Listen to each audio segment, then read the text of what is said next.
यमलोक में इस वर्ष गर्मी बहुत उबाल मार रही है। गुप्त जी, इस गर्मी का शीघ्र कुछ प्रबंध करो, अन्यथा यमलोक धड़कता हुआ आग का गोला बन जाएगा।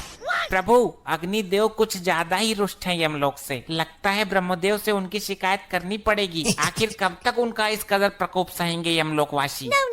ये अग्निदेव ने हमें समझ कर रखा है। गुप्त जी, कुछ ऐसा प्रबंध करो कि अग्निदेव यमलोक पर कितना भी प्रकोप डालते रहें, परंतु यमलोक पर उनकी जरा सी भी आंच न आ पाए। यमराज जी, मुझे जल्दी सजा दो, मैं जाऊं यहाँ से। रुका नहीं जा रहा। यहाँ तो धरती लोक से भी ज्यादा गर्मी पड़ रही है भैया। दुष्ट मानव, अभी तुझे इस गर्मी में यमलोक की धधकती हुई आग की भट्टी में फेंका जाएगा। तू बहुत ज्यादा बोलता है बीच में। अरे ये मुझे कहाँ उठा लाए हो आप लोग? अच्छा खासा अपने घर में एसी चलाकर रहता था, गर्मी का घंटा फर्क नहीं पड़ता था। यहाँ तो मेरे गुर्दे उबल रहे हैं भैया। इतनी भयानक गर्मी है, पहले कभी नहीं सही हमने। दुष्ट, ये तेरी ससुराल नहीं जो तेरी सालियां आकर तुझ पर पंखा करेंगी। ये यमलोक है, यहाँ तू अपने कर्मों की सजा भुगतने आया है। अरे मेरे ससुराल में 10 टन का एसी लगा हुआ है। अब हाथ वाला पंखा कोई यूज नहीं करता, बहुत पुराना हो गया वो।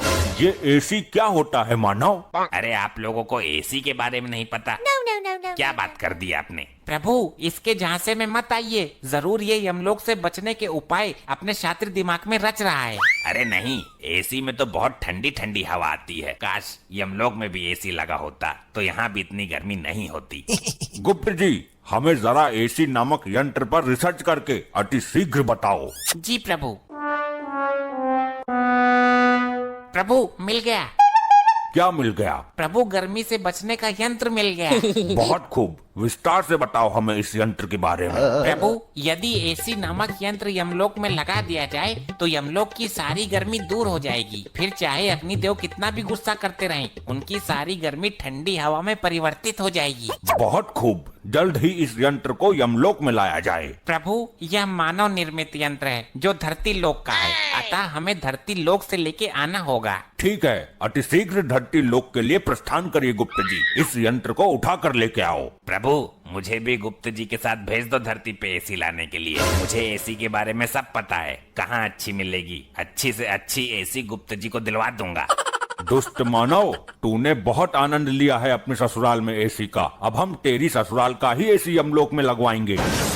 अरे नहीं प्रभु, दुकान से नया खरीद लीजिए। मेरी ससुराल का एसी खराब हो गया था, उसकी सर्विस करते वक्त ही तो मैं मरा था, उसमें आग लग गई थी। गुप्त जी, इसकी ससुराल से एसी लेकर आओ, हम भी तो देखें ये मानव ने किस प्रकार का यंत्र बना रखा है गर्मी से बचने के लिए। जी प्रभु, अब आज्ञा दीजिए, जल्द ही इसके ससुराल से एसी लेकर आता हूँ। लगता है यही इसका ससुराल है। दरवाजा तोड़ के अंदर चला जाऊं? नहीं, आराम से जाता हूँ। अरे कौन है? दरवाजा खोलिए अति शीघ्र। अरे भैया कौन है? क्या काम है तुम्हें? इतनी भरी दोपहरी में भी चैन नहीं है? शीघ्र दरवाजा खोलिए, हमें एसी चाहिए। लग तो है कोई चोर हमारो एसी चुराने आयो है। अरे यहाँ कहाँ एसी है? गरीब गुनी एसी चलाने लगा तो जान लो हो गई उसकी एसी की तैसी। अच्छा, अब एसी ना होने का ढोंग रच रही है इसकी सास। देखिए, दरवाजा खोलिए, अन्यथा यह दरवाजा तोड़ने की ताकत भी रखता है ये गुप्त। हाय दैया, लगता है कोई चोर नहीं डाकू आ गया घर पर। जल्दी पुलिस को फोन कर देती हूँ। हमें नहीं लगता कि ये महिला दरवाजा खोलेगी, हमें खुद ही दरवाजा तोड़ के अंदर जाना पड़ेगा। अरे तुम कौन हो और ये कैसा भेष बनाकर घूम रहे हो? प्रणाम माते, मैं यमलोक से आया गुप्त हूँ। हमारे यमलोक में बहुत गर्मी पड़ने लगी है, हमें आपके दामाद ने यहाँ भेजा है। हम यहाँ एसी नामक यंत्र लेने आए हैं।